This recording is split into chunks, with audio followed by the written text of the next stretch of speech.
Gadis ini menangis ketika dia melihat cermin, dia tiba-tiba berubah menjadi wanita tua. Dia berlari ke cermin untuk memastikan lagi dan lagi, wajahnya penuh kerutan, rambut uban.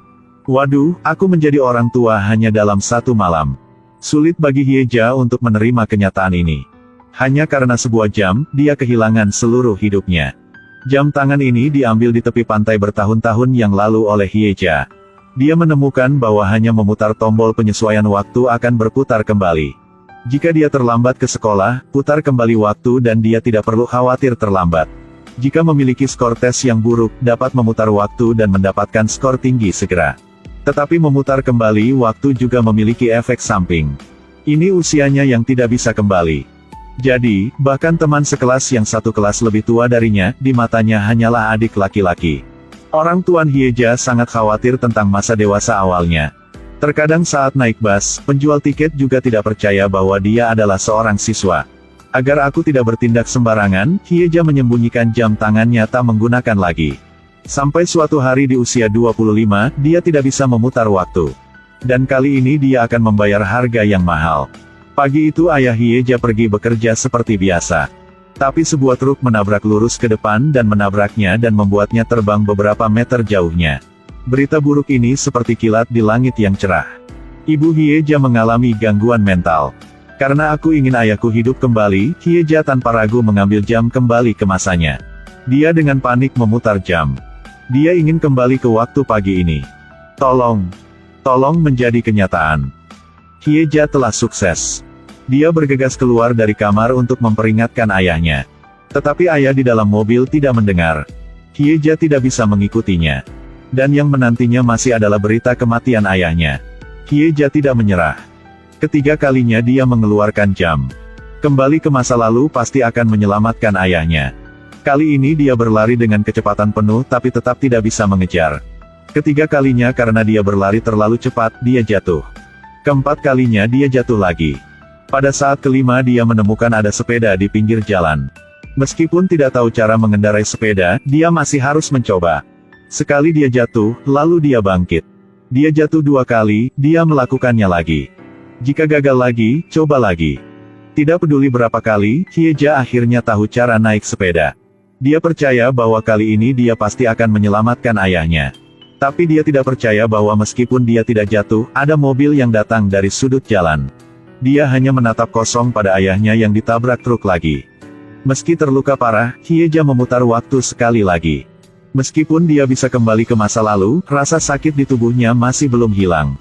Dia menahan rasa sakit, terus naik sepeda. Karena, ayahnya adalah orang yang dia harus menyelamatkan. Setelah cobaan yang tak terhitung jumlahnya, jatuh yang tak terhitung jumlahnya, akhirnya menemukan cara untuk menyelamatkan ayahnya. Dia bersepeda untuk menghindari mobil yang melaju, lalu melaju dengan kecepatan penuh untuk menghalangi jalan ayahnya. Hyeja bangun di tempat tidur. Dia bergegas keluar dari kamar. Keajaiban telah muncul. Ayahnya tidak terluka dan sedang memasak. Bertemu ayahnya yang masih hidup, dia sangat tersentuh hingga matanya berair. Tetapi ketika dia melihat ke cermin, dia melihat pemandangan yang mengerikan. Gadis 25 tahun berubah menjadi wanita berusia 78 tahun hanya dalam satu malam. Dia tidak bisa menerima. Karena menyelamatkan ayahnya, dia kehilangan seluruh hidupnya. Dan orang tuanya ketika dia melihat gadis di depannya, dia tidak tahu harus berbuat apa. Hyeja putus asa, memutar jam lagi. Tetapi arloji tidak lagi bereaksi. Dia tahu bahwa tidak peduli bagaimana dia memutar kembali waktu, dia tidak bisa kembali. Dia mengunci dirinya di kamarnya sehingga dia tidak harus menghadapi tubuh tua dirinya. Tidak peduli berapa banyak keluarganya menasihatinya, dia tetap diam. Suatu malam dia meninggalkan surat wasiat di atas meja, dia mengucapkan selamat tinggal kepada orang tuanya yang sedang tidur. Dia memakai pakaian dari usia muda, memakai lipstik yang indah. Akhirnya dia melangkah ke teras untuk mengakhiri semuanya. Harus pergilah. Pada saat ini, sepatu Hyeja jatuh ke tanah, mengenai seorang pria di bawah. Pemuda itu melihat seorang wanita tua dan segera memberi nasihat Hyeja. Anda tidak bisa mati jika Anda melakukan itu. Itu baru saja mematahkan panggul Anda. Dan kerabat Anda harus membawa Anda ke toilet selama sisa hidup Anda. Anda hanya akan mempersulit mereka. Ya betul. Ayahnya adalah orang yang dia pertaruhkan untuk menyelamatkan hidupnya. Jika dia mati seperti ini, itu hanya akan lebih menyakiti orang tuanya. Dia menyerah ide melompat dari tangga untuk bunuh diri. Sesampainya di rumah, ia berencana untuk mengemasi barang bawaannya dan memutuskan untuk meninggalkan rumah untuk meringankan beban keluarganya. Dia datang dari stasiun bus menunggu bus tetapi mulai merasa tidak rela. Ada dua gadis melihat wajah Hyeja terlihat sedang merasa tidak bagus, jadi mereka mengundangnya untuk makan malam. Kebaikan dari orang asing membuatnya merasa hangat hati. Tapi tiba-tiba dia menemukan barang bawaannya hilang. Ternyata dua gadis aneh lainnya adalah geng yang berspesialisasi dalam menipu orang tua. Hyeja pergi ke kantor polisi untuk melaporkan kasusnya. Tapi dia hanya bisa menggambarkannya dengan gerakan konyol. Polisi mengira dia adalah seorang wanita tua yang kehilangan akal. Mereka tidak terlalu peduli pada dia. Tanpa sepeser pun, Hyeja berkeliaran di jalanan. Dia ingin meninggalkan kota sejauh mungkin. Tetapi tidak peduli jika bus atau taksi tahu bahwa dia tidak punya uang, mereka akan menolak. Saat itu Hyeji merasa tak berdaya, sebuah taksi berhenti di depannya. Wanita tua, kemana Anda ingin pergi? Saya tak ada uang. Saya juga tidak ada uang, Anda mau kemana? Ternyata dunia yang dingin ini masih memiliki seorang yang ada hati yang hangat. Sopir itu memberitahu Hyeja, menatapnya mengingatkannya pada ibu yang sudah meninggal. Karena dia sibuk dengan pekerjaan, dia tidak bisa melihat ibunya untuk terakhir kalinya. Ini adalah hal yang paling menyedihkan dalam hidupku. Mendengar ini, Hyeja merasa sedikit bersalah di hatinya. Pada akhirnya, dia tidak bisa menyerah pada kerabatnya. Bagaimanapun, dia masih ingat orang tuanya. Sesampainya di rumah, Hyeja memanggil orang tuanya ke ruang tamu. Dia berlutut di depan mereka. Ibu, ayah, aku maaf. Nanti. Aku ingin melakukan segalanya dengan kekuatanku. Hyeja menerima kenyataan bahwa saya sudah tua. Dia tidak lagi marah pada dirinya sendiri. Dia mulai mencoba menjalani kehidupan orang tua. Dia pindah dari rumah ke panti jompo. Dia menari dengan pria dan wanita tua.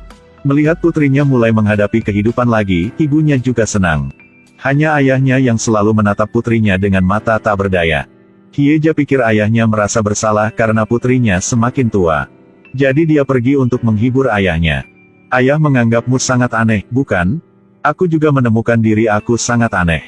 Tapi aku memutuskan untuk menerima kenyataan. Karena aku melindungi hal yang paling berharga. Apa yang paling berharga? Rahasia. Kata-katanya sedikit menyentuh hati ayah. Karena tidak ada yang lebih berharga dari persahabatan. Tapi melihat ekspresi ayah sepertinya ada misteri yang sulit untuk diungkapkan. Pada akhirnya dia masih harus menghadapi harga kembali ke masa lalu. Tapi dia tidak akan pernah meninggalkan keluarganya lagi.